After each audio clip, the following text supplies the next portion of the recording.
এই টবটা অনেক দিন ধরে আমার ঘরে পড়ে আছিল, তাই আজকে ভাবলাম এখানে কিছু গাছ লাগিয়ে ঝুলাই দেই ঘরের এক কোনায়। তো এই গাছটা যেটা দেখতেছো এটার নাম কিন্তু আমি জানি না, এটা বেশ কিছুদিন আগে একটা পেজ থেকে গিফট আসে আর আমি এটার নামও কিন্তু এখনো জানি না।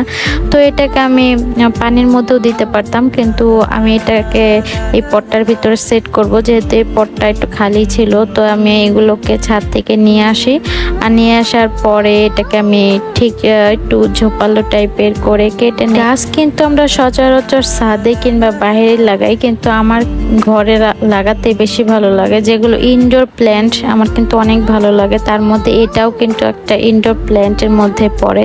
আমার বেশ কিছু গাছ আছে যেগুলো ঘরের মধ্যেই, তো একদিন সেগুলো তোমাদের সাথে শেয়ার করব।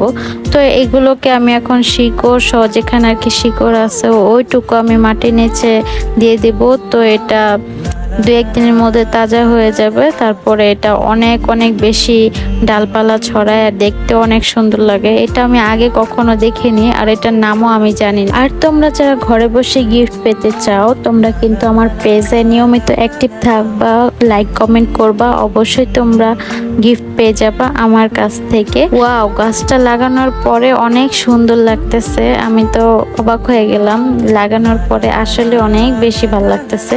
তো যাই হোক, এটা এখন আমি হ্যাঙ্গিং করে দেব। এটার সাথে কিন্তু যে লাঠি টাইপের থাকে, তো এটা দিয়ে আমি জানালার এক সাইডে রাখবো, শেষেরটাও তোমাদেরকে দেখাবো। প্ল্যান কিন্তু একটু অন্যভাবে যত্ন করতে হয়, যেমন ডিমের খোসা ভিজিয়ে গরম করে সেই পানিটা ব্যবহার করতে হয়, ঠান্ডা হলে অবশ্যই।